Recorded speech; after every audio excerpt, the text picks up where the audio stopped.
কুড়িগ্রামের রমনাঘাট চিলমারী নদী বন্দর, যা ব্রহ্মপুত্র নদের তীরে অবস্থিত একটি ঐতিহাসিক ও গুরুত্বপূর্ণ নৌবন্দর। সেখানে ঘুরতে গিয়ে এক অনন্য ভালো লাগা কাজ করে।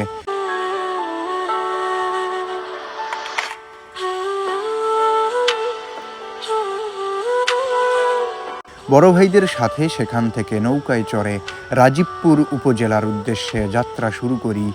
জীবনের এই প্রথম এত দীর্ঘ সময় নৌ ভ্রমণের অভিজ্ঞতা। প্রায় ৩ ঘন্টার সেই যাত্রা ছিল অসাধারণ প্রশান্তিময়।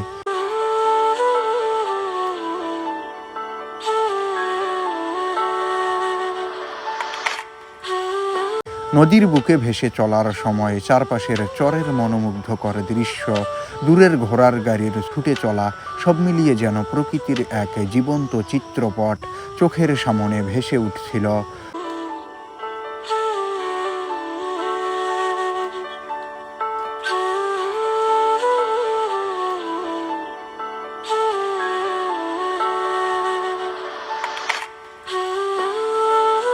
অবশেষে দীর্ঘ পথ পেরিয়ে রাজীবপুর উপজেলায় পৌঁছে মনে হয় এই পুরো ভ্রমণটি শুধু একটি যাত্রা নয়, বরং ছিল এক স্মরণীয় অভিজ্ঞতা।